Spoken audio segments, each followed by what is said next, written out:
Thank you, Mr. Chairman, and thank you to our witnesses for being with us today. This is a really important topic, not only for our country, but for my district. In the 5th District of Ohio, we have 86,000 manufacturing jobs.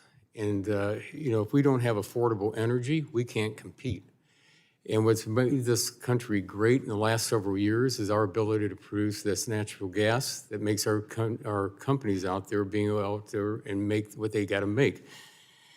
There's an article that was in the, editorial that was in the Wall Street Journal the other day, and I'd like to get Mr. McGowan and Mr. Rice your opinion on this. This is what it says. I'm not going to read the whole article.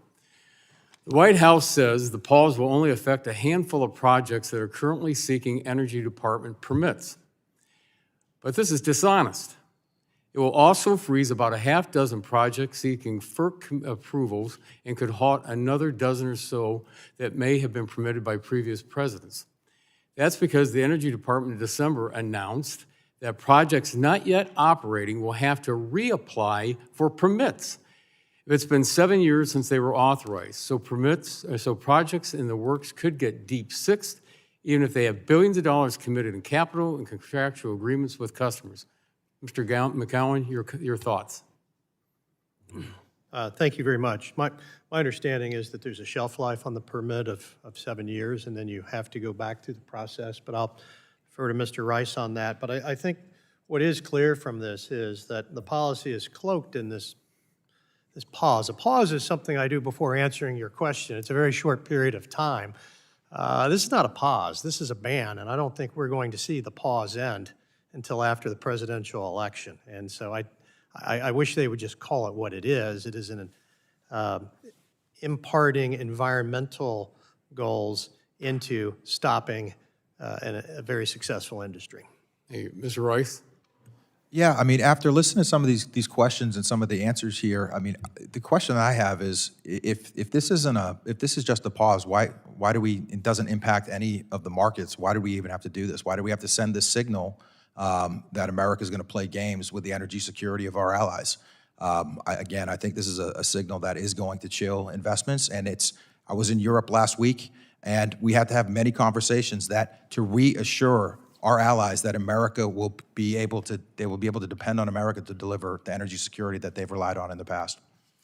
Let me follow up, Mr. Rice. What happens to these companies that might be, as the Wall Street Journal said, might get deep-sixed?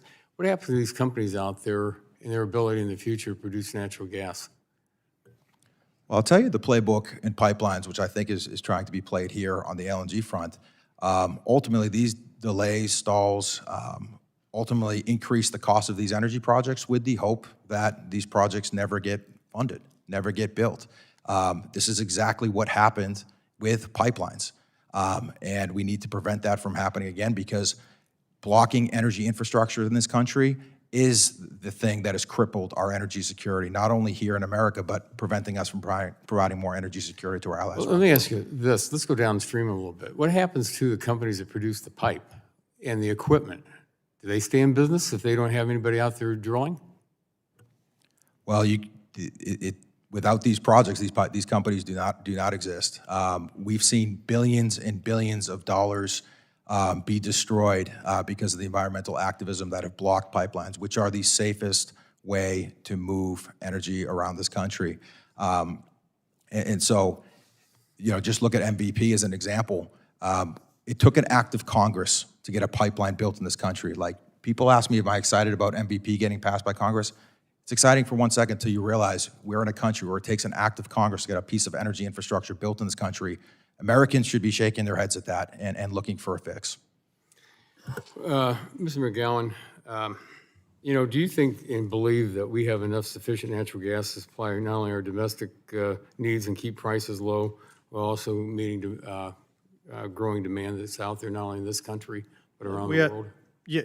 Yes, sir, we absolutely do. And the bottom line is there are short-term price fluctuation swings as markets realign, but the trend line for our own domestic pricing is continuing downward while we are continuing to export more. There is not a direct, it's not a direct relationship, so it's not costing American consumers.